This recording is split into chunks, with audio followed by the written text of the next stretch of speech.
Kabut racun yang pekat menyelimuti udara di sebuah lembah kecil di wilayah utara aliran Dewa Jatuh. Kabut ini membuat orang sulit melihat bagian dalam lembah dengan jelas. Jika melihat dari tempat yang lebih dekat, orang akan secara kebetulan melihat beberapa sosok berdiri di dalamnya. Mereka adalah kelompok Xiaoyan yang baru saja memperoleh inti monster dan darah esensi dari binatang kalajengking naga racun langit. Berdasarkan apa yang dikatakan Xinlan, para ahli lembah sungai es seharusnya sudah memasuki aliran Dewa Jatuh. Mungkin mereka akan segera menemukan kita. Api unggun menyala di dalam lembah, memancarkan sedikit cahaya dari nyala api saat Xiaoyan menyuarakan pikirannya. Ya, selain itu, ada eksistensi di puncak kelas Douzong di antara mereka yang datang kali ini.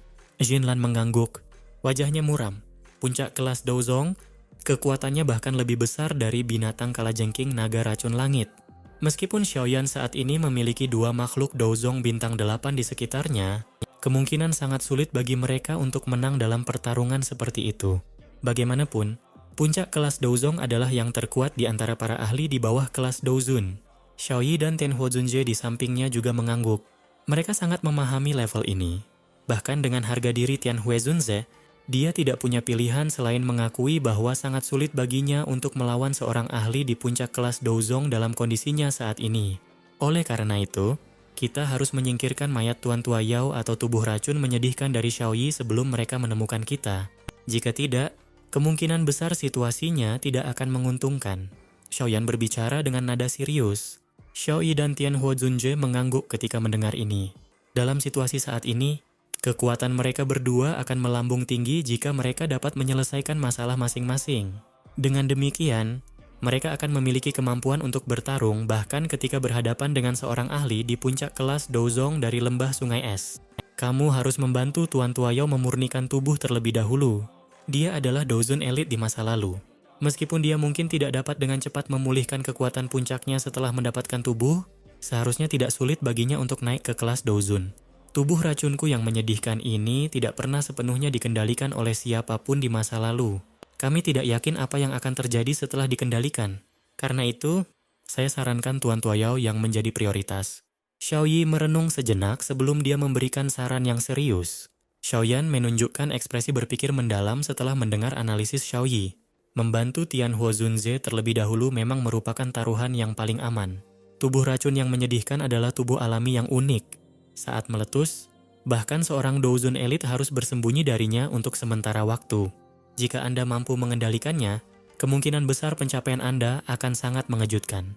Tianhuo Zunze membelai jenggotnya sambil berbicara perlahan. Tuan Tua Yao terlalu memujiku. Xiaoyi melengkungkan bibirnya dan tersenyum. Xiaoyi benar. Aku akan membantu Tuan Tua Yao memurnikan tubuh terlebih dahulu untuk mengatasi ancaman saat ini. Xiaoyan mengangguk dan akhirnya membuat keputusan. Dia melanjutkan dengan suara yang dalam, kalau begitu, aku akan menyelesaikan masalah Tuan Tua Yao terlebih dahulu. Sekarang aku akan mulai memurnikan pil jiwa kehidupan Yin Yang. Kalian semua harus menjagaku selama kurun waktu ini dan jangan meninggalkan tempat ini agar tidak mengundang masalah apapun. Xiaoyan berhenti ragu-ragu setelah mengambil keputusan. Dia segera mulai bersiap setelah mengatakan akan melakukannya. Tubuhnya bergerak dan muncul di atas batu besar di lembah. Dengan lambaian tangannya, kuali 10.000 binatang muncul dan tetap melayang di udara. Xiaoyi dan yang lainnya mengangguk ketika melihat Xiaoyan mulai memurnikan pil. Setelah itu, mereka perlahan mundur dan menjaganya.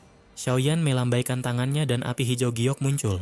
Setelah itu, api itu dilemparkan secara acak ke dalam kuali obat oleh Xiaoyan. Dia menggosok cincin penyimpanannya dengan tangannya dan banyak bahan obat terus-menerus terbang keluar darinya. Akhirnya, semuanya tetap melayang di udara juga.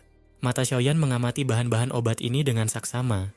Setelah menemukan bahwa tidak ada masalah dengan bahan-bahan tersebut, ia perlahan menutup matanya.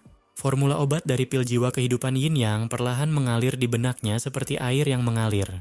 Berbagai poin penting mengenai penyempurnaan sedang dipahami oleh Xiaoyan saat ini. Mata Xiaoyan terbuka beberapa saat kemudian. Ia menghirup udara dengan lembut dan menggerakkan jarinya. Bunga yang sangat cerah dan indah itu pun jatuh. Namun, anehnya ada wajah seseorang di tengah bunga itu. Mata, hidung, dan mulutnya tampak seperti manusia. Melihatnya saja membuat orang merinding. Bunga wajah hantu. Nama bunga ini terlintas di hati Xiaoyan. Ini adalah salah satu bahan utama dalam memurnikan pil jiwa kehidupan Yin Yang. Itu sangat langka. Xiaoyan tidak tahu dari mana Xinlan mendapatkannya. Namun, tampaknya dia telah berusaha keras untuk mengumpulkan bahan-bahannya. Xiaoyan melirik bunga yang membuat orang merinding itu. Dia menjentikkan jarinya dan bunga wajah hantu itu terlempar ke dalam kuali obat. Api hijau giok itu menyapu dan melilitnya. Bunga wajah hantu baru saja dilemparkan ke dalam api ketika gelombang uap hitam keluar darinya. Pada saat yang sama, tangisan bayi yang melengking bergema dari kuali obat. Xiaoyan mengernyitkan alisnya. Dia tidak menyangka bunga wajah hantu ini seaneh ini. Namun, terlepas dari betapa anehnya itu, bunga itu tidak berdaya menahan api surgawi. Sebuah pikiran terlintas di benak Xiaoyan dan Douqi menutup kedua telinganya. Mengisolasi tangisan bayi itu, dia mengepalkan tangannya dan suhu api tiba-tiba melonjak. Dengan meningkatnya suhu api, uap hitam yang keluar dari bagian dalam bunga wajah hantu dengan cepat memudar. Pada akhirnya, bunga itu benar-benar menghilang. Setelah kehilangan perlindungan dari uap hitam, bunga wajah hantu langsung layu. Wajah manusia itu juga perlahan menghilang. Sekitar 10 menit kemudian, bunga itu akhirnya pecah dan berubah menjadi tumpukan bubuk hitam pekat. Xiaoyan tidak segera mencabut api setelah bubuk itu muncul. Sebaliknya, ia memanggang tumpukan bubuk ini selama beberapa waktu hingga bubuk itu mengeluarkan kilau dingin. Baru kemudian sebuah pikiran terlintas di benaknya. Gugusan api itu melilit bubuk hitam pekat dan membiarkannya menggantung di salah satu sudut kuali obat. Xiaoyan mengambil buah berwarna merah seukuran kepalan tangan setelah selesai memurnikan bunga wajah hantu ini. Gelombang demi gelombang udara dingin yang pekat mengalir keluar dari buah itu. Buah iblis kebangkitan jiwa. Buah aneh ini sangat bermanfaat untuk melatih kekuatan spiritual. Sepertinya aku perlu menyiapkan lebih banyak buah ini di masa mendatang untuk menghadapi situasi yang tidak terduga. Mata Xiaoyan menyapu buah berwarna merah itu. Dia menjentikan jarinya dan melemparkannya ke dalam kuali obat. Sementara Xiaoyan melanjutkan penyempurnaan pil obat, bahan-bahan obat yang tersuspensi di udara secara bertahap dilemparkan ke dalam kuali obat. Xiaoyan sangat berhati-hati dalam menyempurnakan pil ini karena ia tahu bahwa jika penyempurnaan pil jiwa kehidupan Yin Yang ini gagal, masalah kebangkitan Tianhuo Zunze akan tertunda untuk beberapa waktu. Dalam menghadapi musuh besar yang menyerang mereka tidak lagi punya banyak waktu untuk disia-siakan. Xiaoyi dan yang lainnya tetap tinggal 100 meter jauhnya sementara Xiaoyan sedang memurnikan pil. Tidak seorang pun mengeluarkan suara sedikit pun, takut mereka akan mengganggu pemurnian pilnya. Selain itu, semua binatang beracun dalam radius 1000 meter dari lembah kecil itu diusir atau dibunuh oleh Xiaoyi dan Tianhuo Zunze melalui berbagai cara. Mereka menjalankan peran mereka sebagai pelindung dengan cukup baik. Waktu berlalu dengan cepat sementara Xiaoyan melakukan retreat untuk menyempurnakan pil ini. 2 hari berlalu dalam sekejap mata. Daerah di sebelah selatan aliran Dewa Jatuh, tempat tinggal binatang kalajengking Raja Racun Langit saat itu, benar-benar sunyi karena binatang kalajengking Raja Racun Langit telah dihabisi oleh kelompok Xiaoyan. Saat ini, tempat itu benar-benar sunyi. Tempat itu tidak lagi diselimuti uap racun seperti sebelumnya. Benteng batu yang sangat besar itu tampak sangat kosong. Tidak lagi memiliki aura mendominasi yang ada saat binatang kalajengking Raja Racun Langit tinggal di dalamnya. Deru angin kencang terdengar dari jarak 1000 meter dari benteng batu.